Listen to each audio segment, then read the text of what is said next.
Here in Shropshire is a farm that's frozen in time, lost in Victorian rural England. Now a unique project has brought it back to life, as it would have been in the 1880s. Gee up! For a full calendar year, Ruth Goodman, Alex Langlands and Peter Ginn are reliving the life of the Victorian farmer.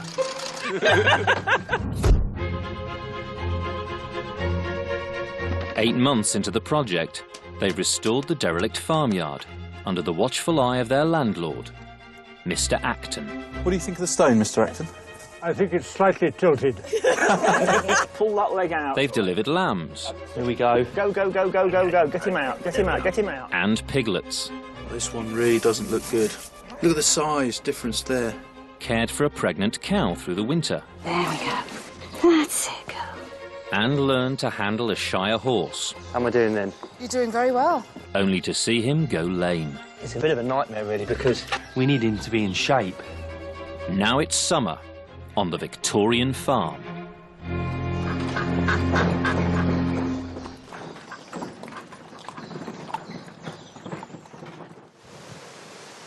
It's May. Summer means time to bring in the hay harvest.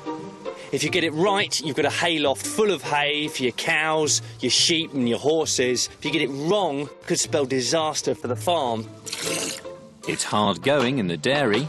This is women's work. Doesn't make it any easier. And with the sheep. It just starts to eat little holes into the skin. Alex takes up a risky new venture. How long is it going to be before I get stung?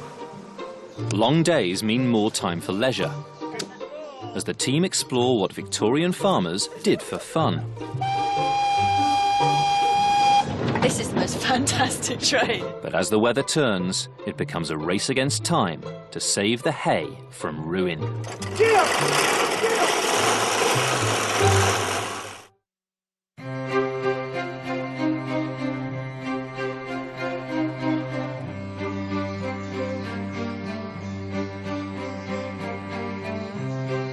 May is a crucial month for the farm's flock of Shropshire sheep, a popular Victorian breed. Having given birth to 16 lambs, the 10 sheep must now be shorn. Alex and Peter have asked sheep farmer Richard Spencer and professional shearer Keith Sessions to help out. The first objective here is to get the sheep from the covered area, where they've been sheltering from the rain overnight, and into the yard. Son! Juno, son! We don't. Juno, Push them on in then now. come here. Come here, come here. All the gates are shut in this yard, aren't they, Peter? I believe so. The sheep are getting out. Where are they getting out? Close the road. Oh dear. The sheep have smashed their way through a weak spot in the fence. They're all the way up there. Last time we lost one sheep when we attempted to move them. We've now succeeded in losing all 26.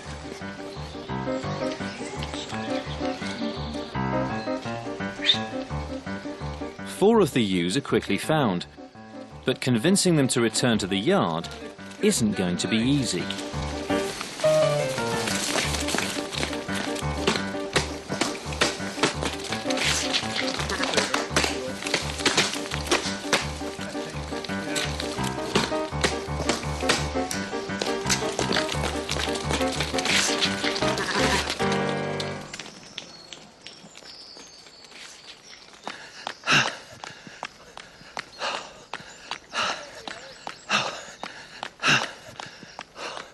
They're coming. Alex and Richard have managed to track down the rest of the flock. I've just been told to get out of the road because they're pushing them up the lane. It's gone 12 now, and we've not even got the sheep in the farmyard. We're going backwards rather than forwards at the moment. Nothing seems to ever go to plan. Come on, forget-me-not. Over you go.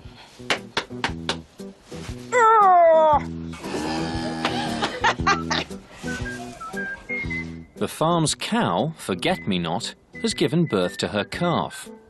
Ruth's getting to grips with a daily milking routine. She's a nice, quiet cow. Makes a big difference. Doesn't it, girl? You're a good cow, aren't you? Hey, what a good girl. Cow needs to build a relationship with you. Certainly talking to them helps, because your voice is soothing and they know who you are, your smell, your voice, what you look like. I have been looking forward to this. Milking and dairying are such an important part of small farms in this part of the world. Whereas an arable farm in the 1870s needed about 50 acres of land to break even. A small Shropshire dairy farm could manage with only 5 acres. You could pay your rent with the cheese money. So I'm going to watch Forget-Me-Not's milk day by day, and when I see it change from this lovely, lovely, rich, thick milk into something thinner, then that'll be the time to go into massive cheese production.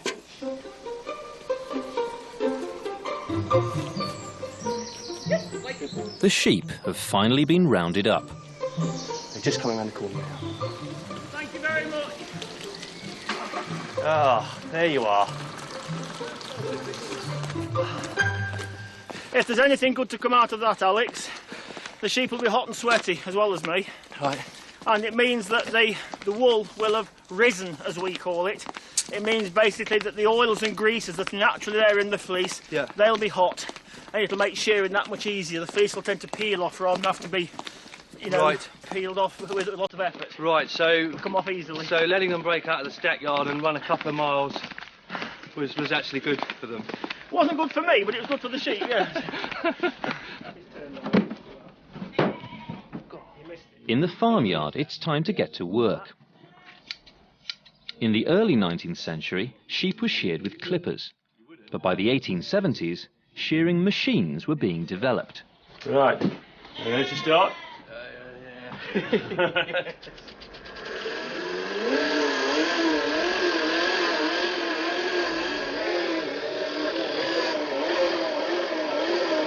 Look at the speed of that then compared to the hand shears. The machines were much more efficient, but had one real drawback for the person winding them.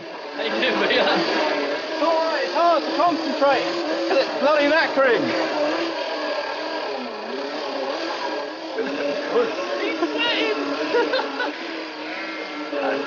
There we are, she's done. Yes, he's done. One down, 9 to go.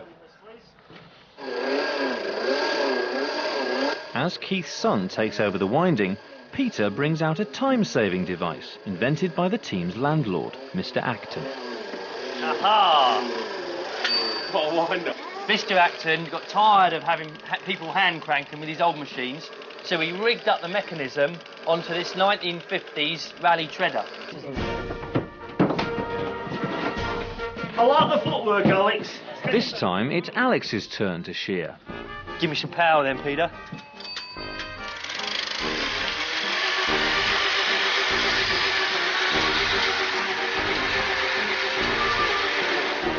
There's a lot of vibrations coming up from the seat. It's a bit of a fun ride.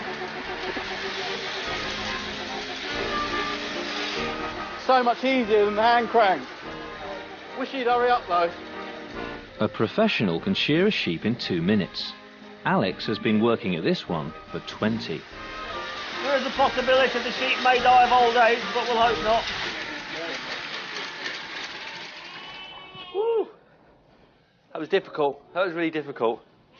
You don't know where body stops and fleece starts. Oh, no wonder you The find shearing has revealed a serious problem. Bending over as well, isn't it? Yeah, you can see that there. Yeah. Yeah. The fleece is infested with maggots. If they're left long enough, they then start to eat little holes into the skin. Christ, yes. And then they get under the skin. And if they get them bad enough, you move the skin and they all come out the holes that are there in the back of the sheep. I mean, a few more days it would be a lot worse. So we've got it just in time. So from now on in, what do we need to do? Because the fleece has gone off the ewes, it should be all right with the ewes. Yeah. As the lambs get older and it gets to the middle of the summer, Yeah. then they could become We've more got of to a really problem. keep our eyes Yeah. peeled then. Oh, beautiful. That's what we want. Go for it. To a successful sheep shearing afternoon. Successful sheep shearing afternoon.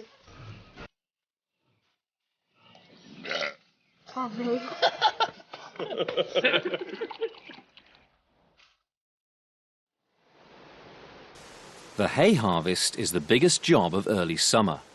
The team will be using the meadow in front of Mr. Acton's hall. I'm just having a closer look at some of the species we've got in here. We've got a lovely meadow grass there, there's some perennial ryegrass or a lovely foxtail, and these all make for great fodder crops. Essentially haymaking is coming out here and cutting the grass, the point at which it flowers, when it's at its maturest, if you like, and it's at its sweetest as well.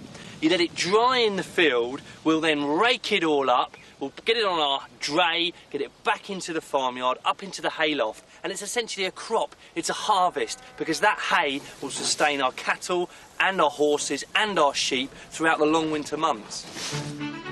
In the early 19th century, huge teams of people brought in the hay entirely by hand. But by the 1880s, the harvest was becoming mechanised. Well, I hope you don't mind me roping you into this one, Peter. No, not at all. But I think this is a two-man job. For advice on the latest technology, Alex has consulted the team's Bible for the year, the Book of the Farm, published in 1888.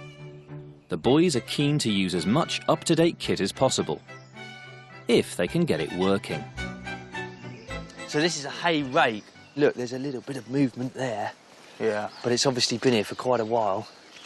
This is just another one of these fantastic machines that Mr. Acton's collected up. He's got a lot, hasn't he? It is. It's amazing. And it's horse-drawn as well, so it should save us a lot of time. Yes, it should. But of course, we've got to get it out first.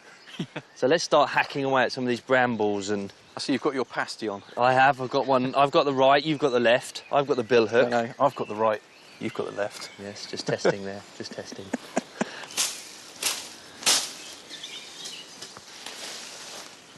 It's always good to have my beast of burden with me. I like to get Peter to do the lifting and the pulling and the... You enjoy it though, don't you, Peter? You see, he's sitting on there. Is it quite light? Yeah.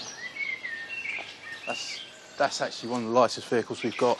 I should imagine the weight's going to be when you drop it. So you sit up. So if I sit up there, take the pasties. So I sit up here. Mind yourself on that. That looks quite vicious. It does, doesn't it? It's quite pronounced there at the front. It's a bit damp, actually. OK, so you be the horse. Yes. You ready? I'll be the haymaster. Right. Woo. So, right. Beautiful Victorian engineering at its best. So we're going along. I pull this lever, and I can't. Does it push forward? Yeah. Try pushing it all the way forward. Oh, I can't. It's seized, I think. Try undoing the wing nut. Ah. Right, that's the problem then. Slide that. Yeah.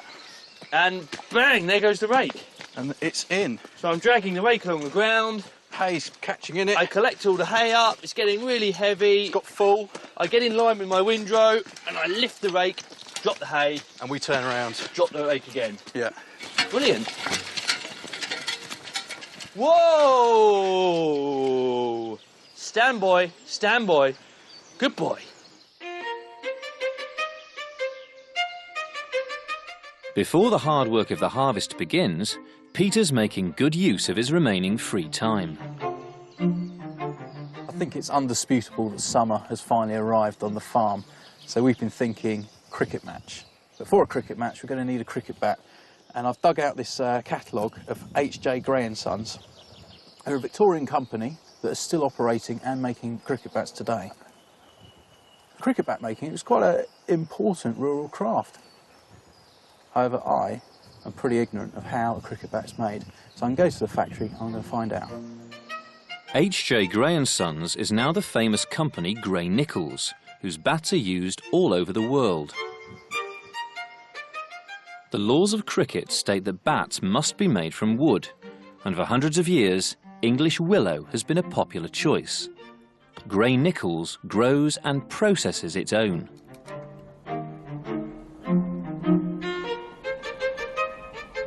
Bat maker Alex Hohenkirk is proud of the company's Victorian roots.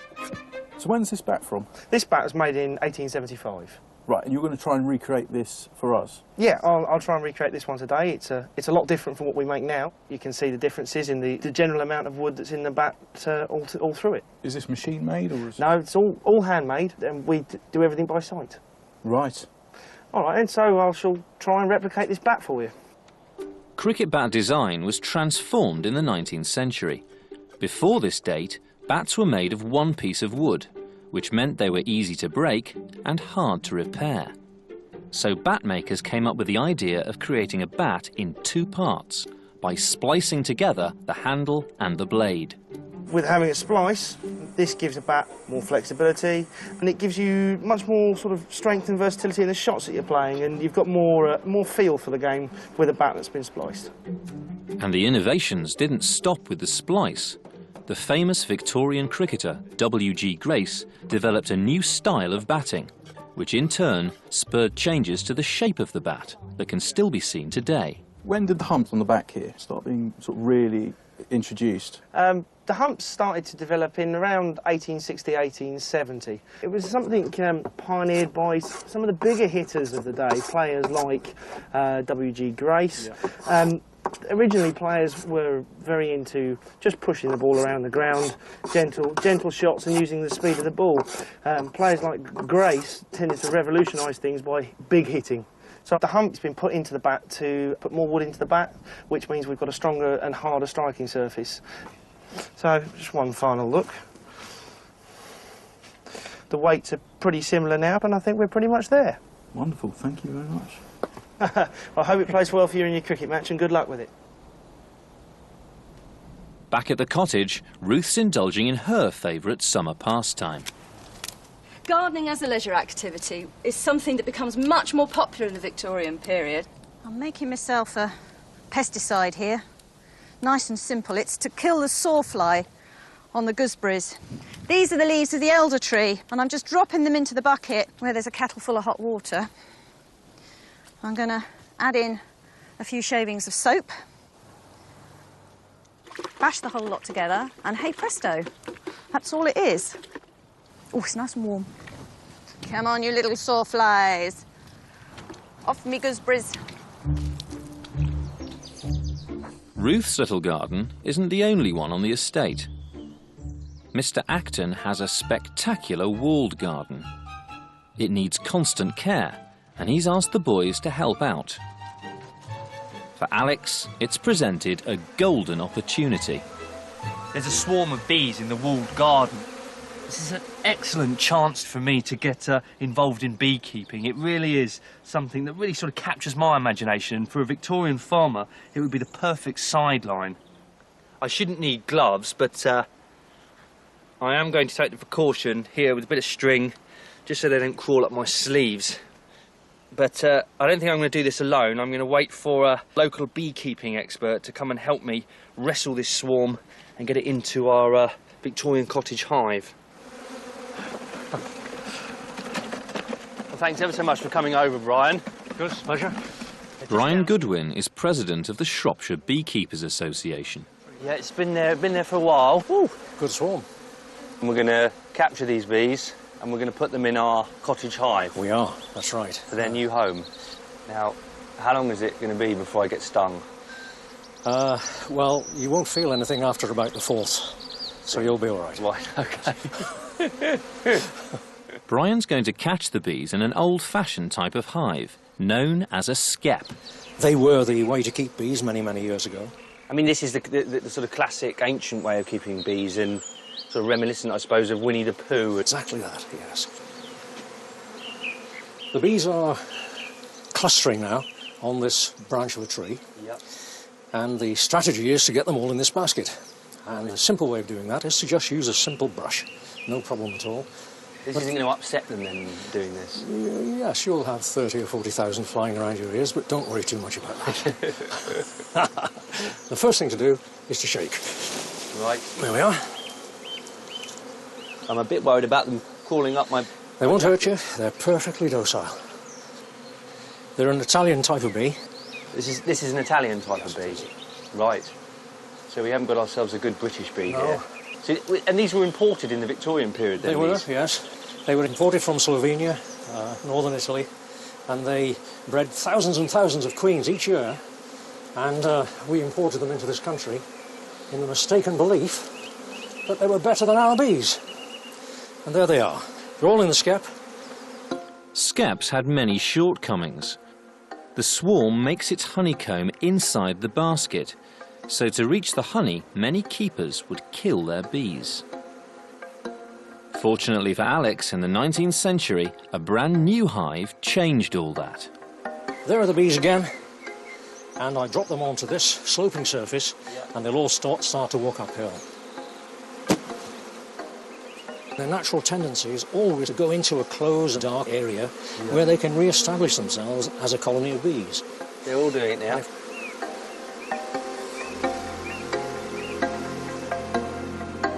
The modern beehive was created in 1851 by an American named Lorenzo Langstroth.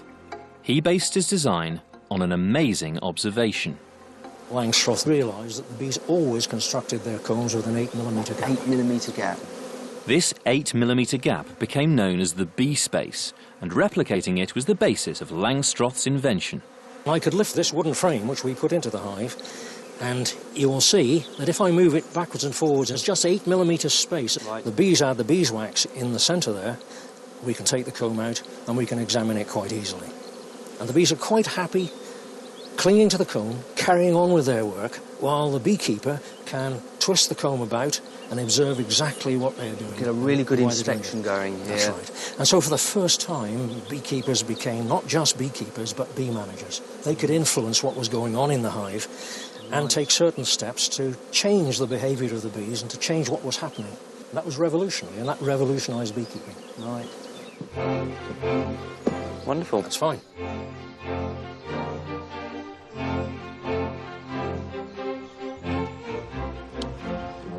It's the day of the cricket match. Acton Scott, the farm's local team, are playing a neighbouring village. It'll give us a chance to try out the new bat. Yeah, I'm looking forward to that. Yeah, well, we've knocked it in, oiled it up, and it's ready to go. Almost looks as smart as we do. Yes.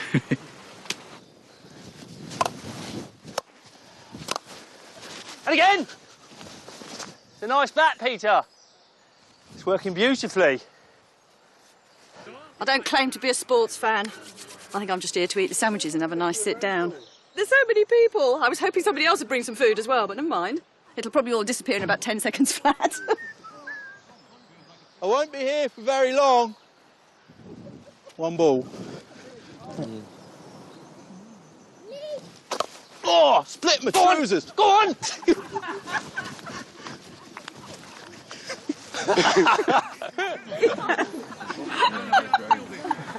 Middle. I seem to have split incredibly tight trousers. I got a hole in my pants as well.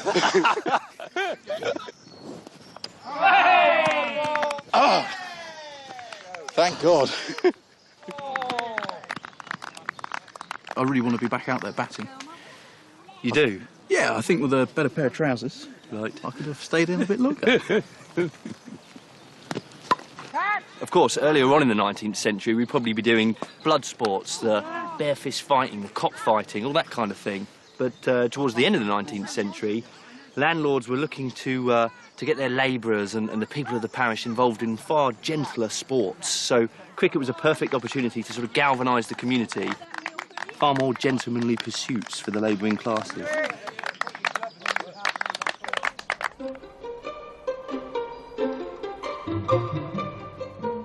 As June begins, preparations for the hay harvest are in full swing.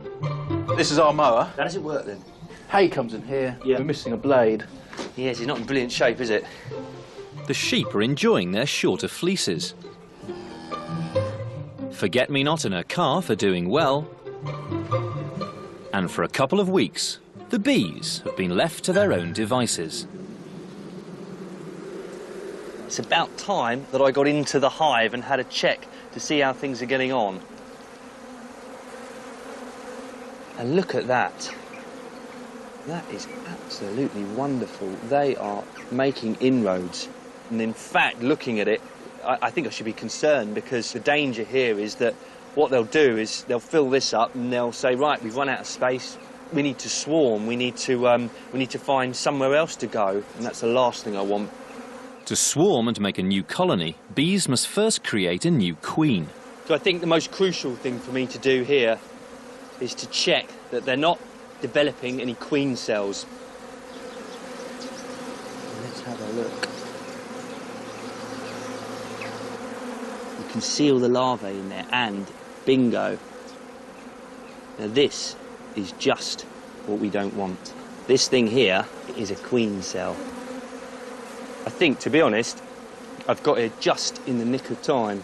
My job really here is to just pinch this out. That wasn't far off becoming a queen. So what I'm going to do is put another box on with some more frames in, some empty frames in. This is going to go back on. Just a minute, chaps. I've just got to be on the meat and 2 veg.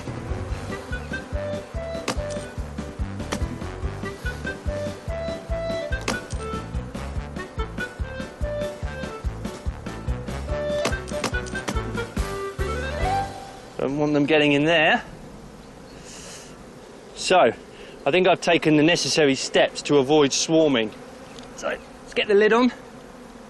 And it clearly won't be long now before we can start to extract some honey.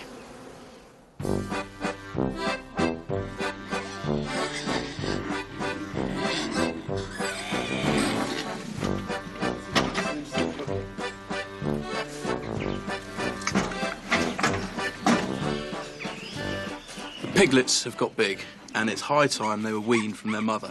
At the moment, their pure source of food is princess's milk, so we need to wean them, which is a gradual process. There's a picture of a ring pig's trough in Book of the Farm, and we've got a very similar design pig trough. And basically, it creates segments, so when the piglets feed, they've each got their own little compartment, which I suppose mirrors the fact that they each have their own teat that they will take milk from Princess from. But I'm going to try and let the pigs out without letting Princess out, which is going to be easier said than done.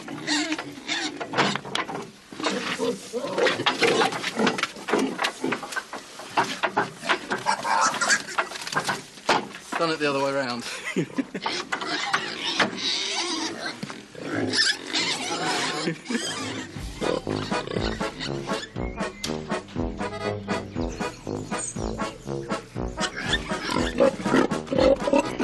So I'll feed her here. Go anywhere for food.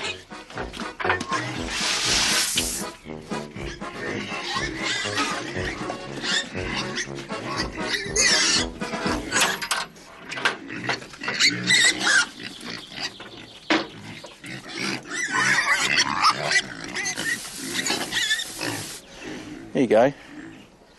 It appears on the surface of things to be moderately successful. Rearing these guys has been a lot of work, but it's been such a fun time, and I'm immensely proud. Certainly of the ones that are feeding from the feeder. Not so much of the ones with the heads in the bucket, but it's been great. Out of all the animals on the farm, I think the pigs are the ones I'm going to miss the most. It's going to be quite a wrench, actually. And once they're fully weaned, some you'll keep and some you'll kill. Shh, don't tell them.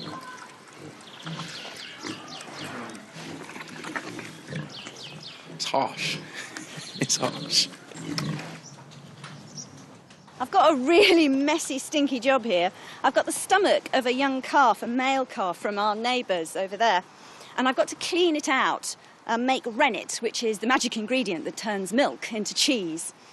Obviously, in a dairy herd, male calves are not terribly useful. So at this time of year, many of the male calves are slaughtered. You eat the veal, of course, which is very tasty, and use the stomachs to make your cheese. A calf's stomach has 4 chambers. Ruth must find the 4th one, where rennet is produced. Rennet is the juices of the stomach. It's the enzymes with which the young mammal, and it happens in any mammal, including ourselves, separate their mother's milk into a solid and a liquid. Cheese making is very dependent upon this rennet. Milk has to be separated into curds and whey. Ruth must rinse out the stomach and cover it with salt to preserve it. The calf has to be very young. It has to be one that has only sucked milk and has not yet been weaned onto grass. Once the calf has been weaned and is eating solid foods, the nature of the enzymes changes in the stomach and no longer does the job with the same efficiency. The stomach will now be left in a bucket of water. The rennet will seep out, ready for use in a few weeks' time.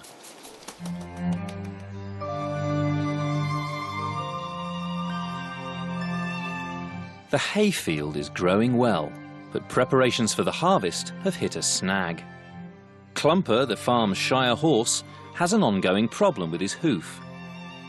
Since most of the machinery is horse-drawn, this is a real cause for concern. No. Alex is seeking the advice of a modern vet, and as an extra measure, he's trying out a traditional homemade remedy. I'm going to make a balm here for Clumper's foot. It's going to be a comfrey balm. So this is comfrey root the comfrey plant. Let's give it a really good breaking up. And the idea with comfrey is it's got this substance called allantoin in it. And what this stuff apparently does is it helps in cell proliferation. So the sores on his foot, hopefully I'll get the balm on there and it'll just help it heal over that much quicker. Alex must first heat the crushed root with some tallow fat. See how this is doing? Certainly very hot. Oh, look at that, yeah. That's done the trick, I think. Just let that strain through. So that's the base oil then. What I'm going to add now is the magic ingredient. This is some beeswax from the hive. So I'm just going to put this on the range. Really, the beeswax, what it does is once it's been applied to the sore area, it'll stick, it'll hold the fat in, and the fat will be holding in the vital ingredients. Right, this looks like it's melted down. Quite a nice smell. Not that I'm sure that Clumper will appreciate that. Right, that's well mixed in. So we'll take one of these receptacles. Okay, so it's simply a case putting this on the cold stone in the pantry to cool and set. And as soon as it's done that, I can get it on Clumper's foot.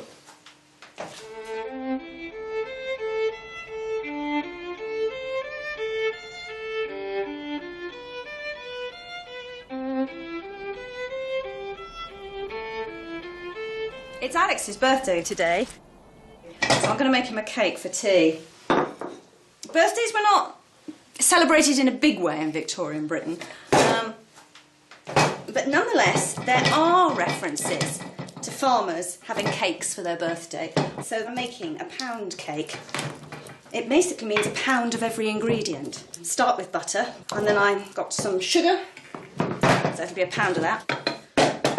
And there'll be a pound weight of eggs and a pound of flour in the cake as well. A pound of raisins and currants, and then, just to flavour it, a little pinch of spice.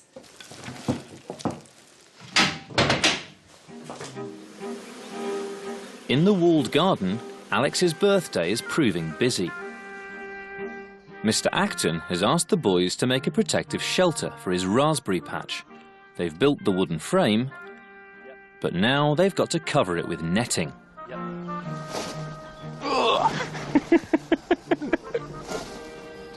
You're to a certain extent trying to defy physics with that one, Peter. Right, when you've finished goofing around up there, Peter, we can get on with some work. Wire netting became available after 1844, when Charles Barnard, an ironmonger, invented a machine to manufacture it. Barnard was a farmer's son and knew there'd be huge demand for a product that kept predators off livestock and plants. Now, do you think leave the overhang like that at the front, yeah? Yes. Yeah. What about here, though? We won't be able to open the door. Ah, I was wondering who'd be the first to spot that one. We could always open the door. What, and then you want to cut round it? No, you're right. Let's go. Good suggestion, though, Peter.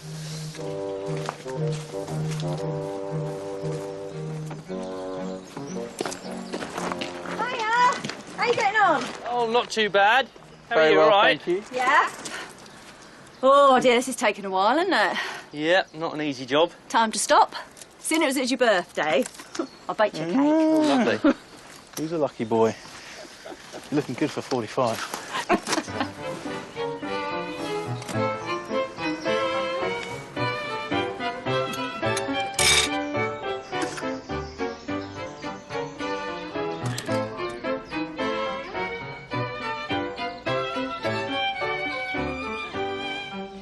Of course, we can't sing you happy birthday, and we can't even say happy birthday.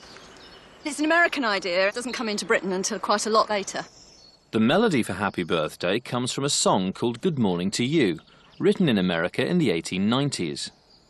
The famous lyric itself didn't appear in print until 1924. We have got you something. I wrapped it. The bow's just for show. Good. Do you know what it is yet? The apiary, or bees, beehives and bee culture. Thank you very much. So there'll be no excuses now. We're expecting honey and wax in huge quantities. So now you're a year older. Do you think you're a year wiser? Certainly when it comes to beekeeping, I think I'm going to be. So if we can't say happy birthday to you, then I don't know. What, many happy returns? Yeah. Well, here's to another year. Congratulations for surviving this long. Thank you ever so much for my book and the cake. It's lovely.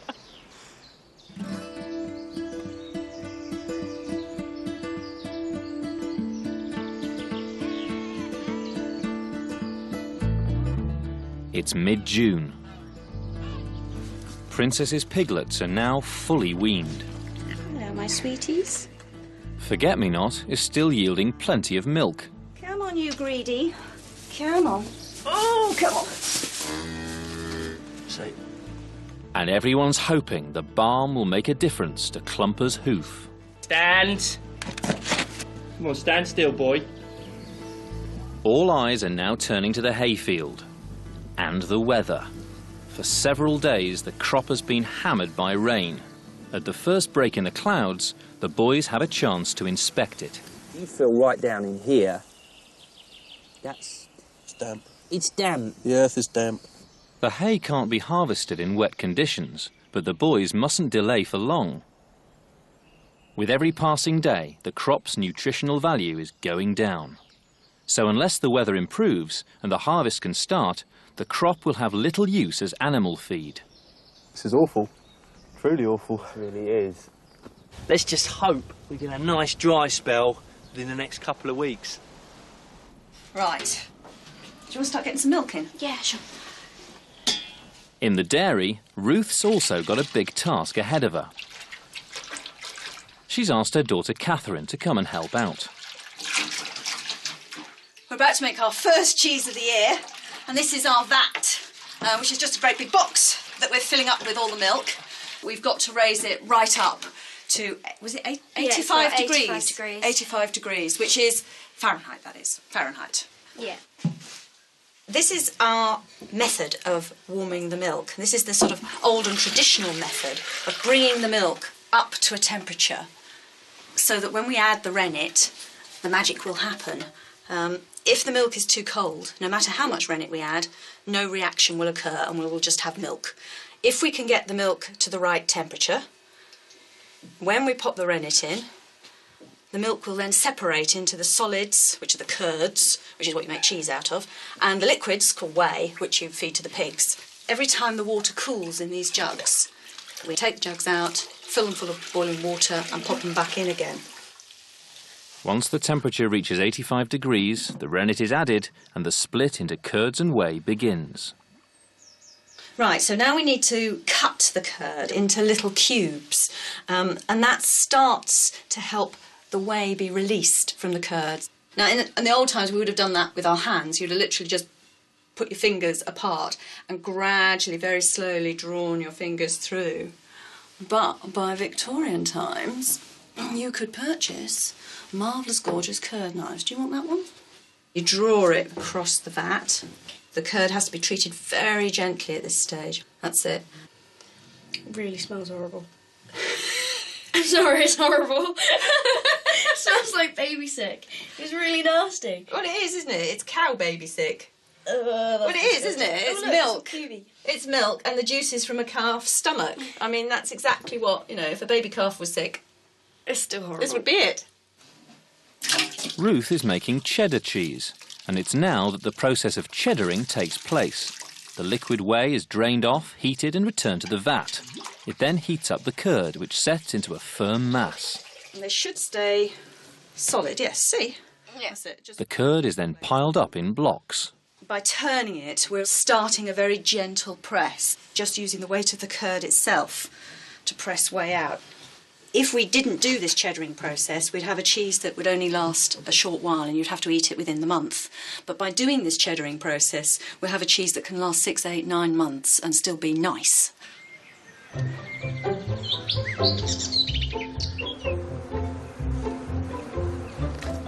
Well, thanks for coming down again, Brian.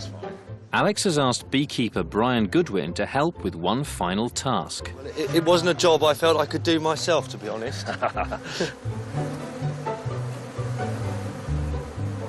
That's freshly made wax. No, it is. And if I scrape off that bit of wax with the hive tool, you can see that there is honey underneath it. That's what we've come for. That's what we come for.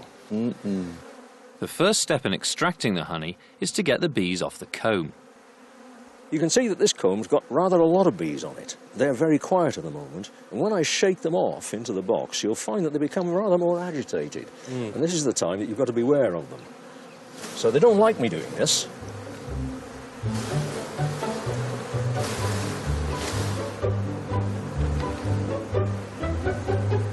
So back to the cottage. Yes. Where we've got these two different types of extractor. So it'll be interesting to see how they work.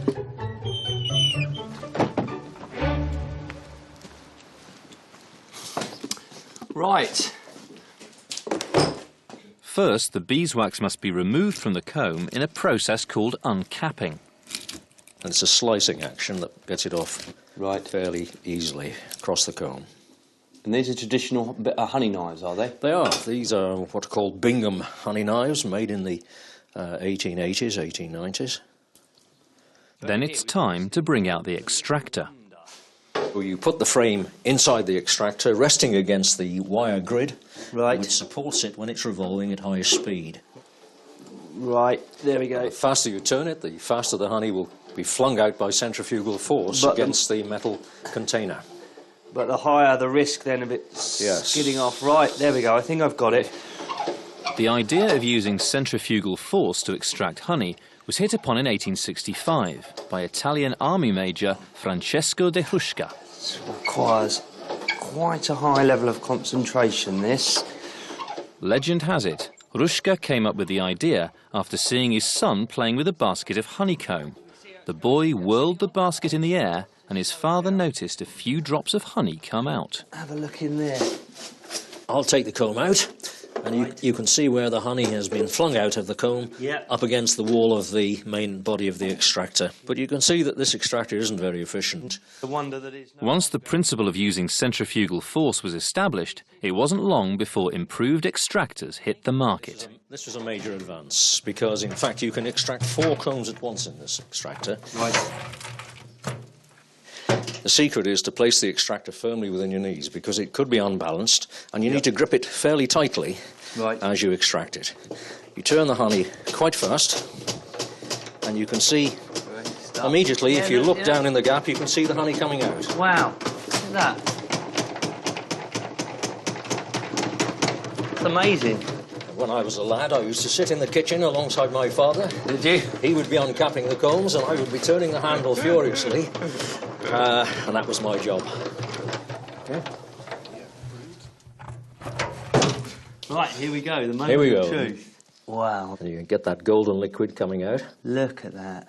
This is a dream come true, Brian, this is for me. Is it? Yeah, to see this. Just about. And we tip it back now, ready to close the gate valve. That's it.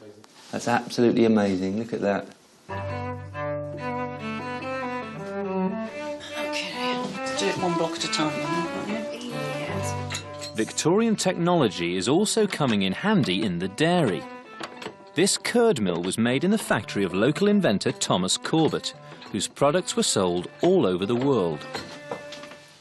So having got it into these solid blocks, I think it's rather ironic that we then have to grind it down into a crumbliness again. Yeah, it's a bit weird. But I mean, the blocks helps to develop flavours, develop texture. But you can't mix in the salt or pack it evenly into a press if it's in great big thunking lumps. Being a dairy implement, this is women's work. Doesn't make it any easier, does it? No.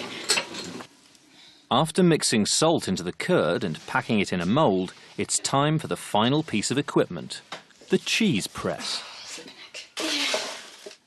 This is very much a standard, basic farmyard cheese press, and you see hundreds and hundreds and hundreds of them. They were made in vast numbers, and they survive in vast numbers because they're really sturdy and they do the job beautifully. The pressure gauge is really rather useful. Just want it so that the whey will run. There it is. Start to see the first run. Yeah. Is that running? Just. Over the next 3 days, the pressure will be gradually increased until most of the whey has come out.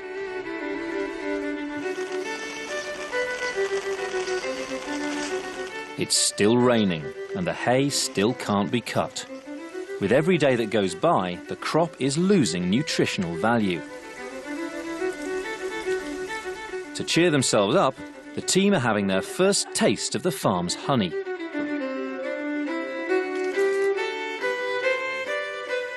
That is absolutely stunning.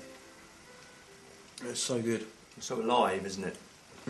Brian said there is no better tasting honey than the honey you get from your first extraction, and I think I have to agree with him. While they wait for the rain to stop, Peter's making some provisions. I'm going to make some ginger beer for the hay harvest.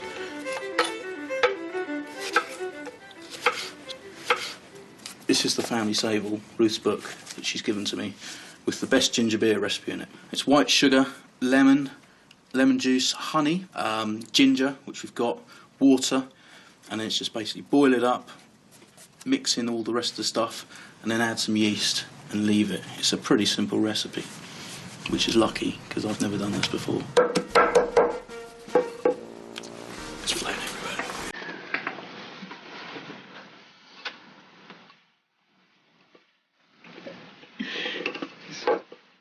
And that, I would say, is bruised ginger.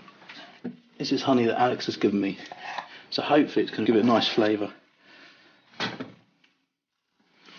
Never been one for exact guidelines.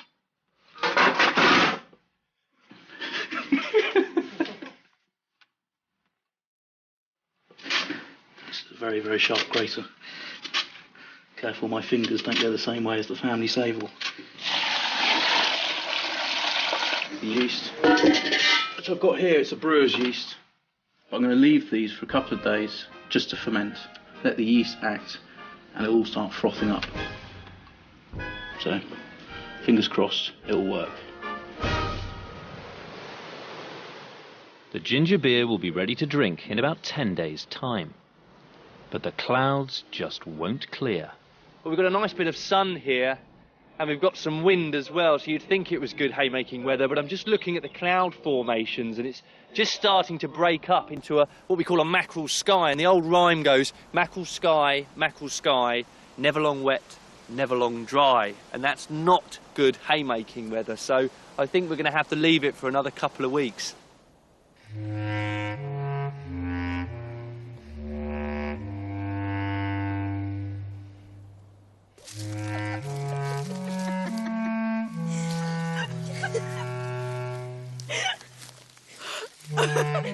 It's Midsummer's Eve, a night that in Victorian rural folklore held powerful meaning.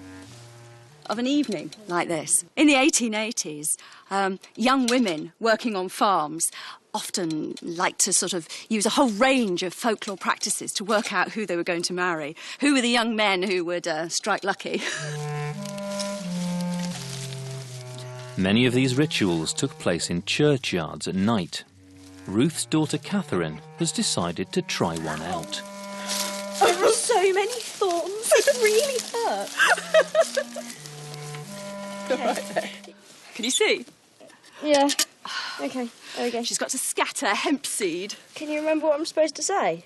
Hemp seed I sow, hemp seed should grow. grow. He who will marry me, come after and mow. There we go, there we go. Right. I can't remember that, but fine. Okay, ready? Okay, ready. Go on then. Hemp seed I sow, hemp seed will grow.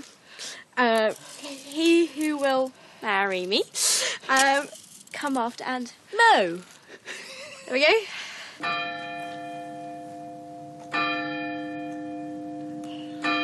What's supposed to happen now? He's supposed to appear like a ghost. You seen I a ghost? don't think it's worked. Which young man had you in mind? No one.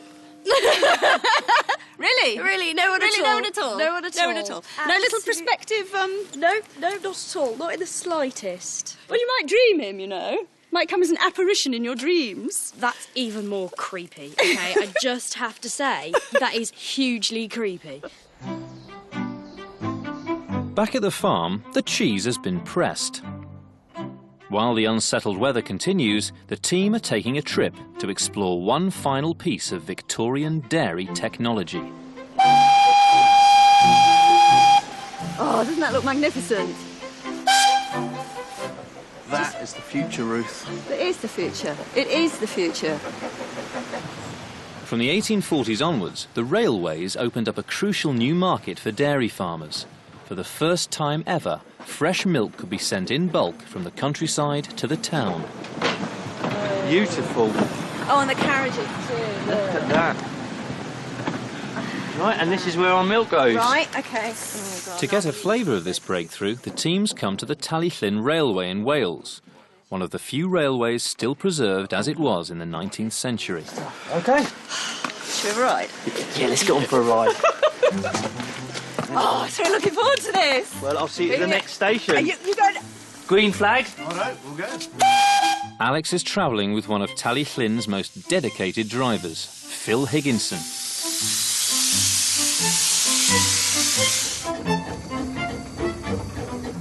Well, this is the way to travel. It's got all its original locomotives and rolling stock. Right. So we're on an original train. I mean, We're on a time capsule from the 1860s. and you think about it, I mean, these engines have gone back and forth on this bit of line since 1865. Imagine it back in the 1860s when it was the cutting edge of, you know, of engineering. This was high tech. This was like when the internet arrived, and broadband at your house. Yeah. I mean,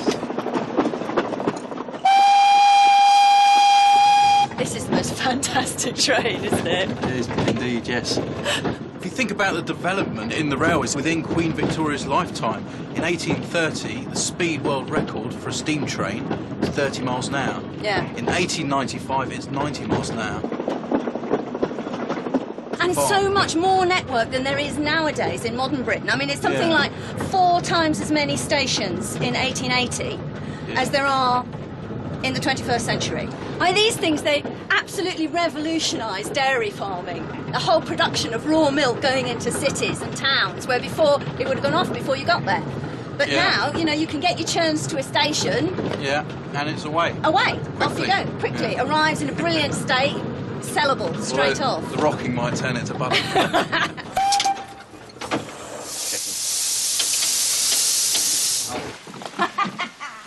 That was great, wasn't it? That was absolutely fantastic. There it is. There he is. Cheers, guys. no worries. Thank you very much. Thank you so much. It's a great thing.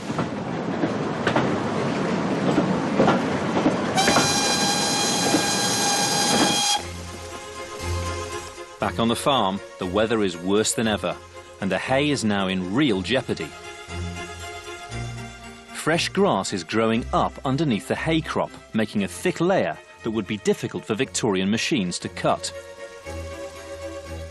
In a brief gap in the rain, the boys have decided it's now or never for the hay harvest. They've called in expert local horseman Brian Davis to help.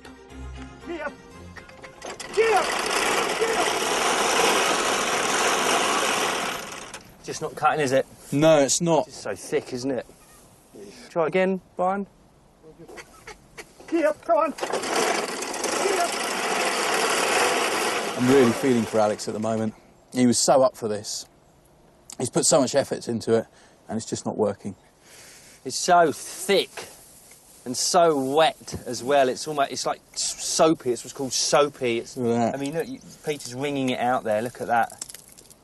Wringing it out. To become hay, the grass must be able to dry in the field. But this grass is so wet, it's more likely to rot away instead. It's like a carpet, isn't it? Shag pile. For a Victorian farmer, this would have been disastrous. A failed hay crop would leave him with nothing to feed his animals over winter. So the boys aren't quitting. Give it a few more tries, maybe, Brian. Back! Back! Back!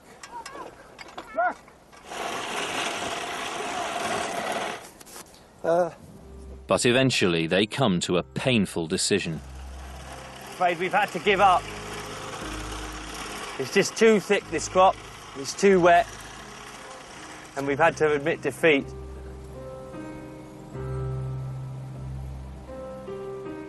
In this situation, the Victorian farmer would have had to buy in his hay for the coming months.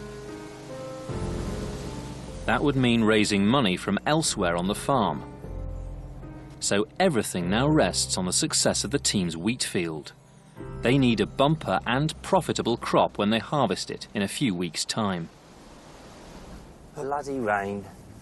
Rain, rain, rain, rain, rain. Let's hope it doesn't affect the wheat, eh? Yeah, there's more clouds in the horizon, isn't there? Every cloud has a silver lining. Just got to work out what it is. Hopefully it'll be your ginger beer, my good friend. Hi, Ruth. Hello. Oh, gosh. You're back quick. We are. Sadly, it's not to be. Yeah, it's not to be, unfortunately. Not today, and probably not ever. Really? Not this year, anyway, for us. Just too wet and, you know, too thick. Oh, what a shame. No, a bit sad. Sad, because I was really looking forward to doing it. Well, we've still got all this ginger beer of yours. Well, should we give it a go? It looks the part, it really does. Well, here's to a better wheat harvest, eh? Yeah. Yes. Here's to a better wheat harvest. That's gorgeous. It's not bad, is it? That is delicious. It really is. I don't like ginger beer, but That's that really is nice. good. Something's gone right. Thank goodness. Thank goodness. What are we going to do if the wheat doesn't work? No, it will. It will. It will work. We'll make it work. Yeah. We've got to. We've got to. Next time on Victorian Farm, the year-long project nears its end. But first, the team face their toughest challenge, the wheat harvest. There are urgent repairs to be made. Water. Yeah, right. Cutting-edge technology, Victorian style. Yes. Oh, no. Oh, no. And, crucially, they need dry weather. Otherwise, a year's work will have been in vain.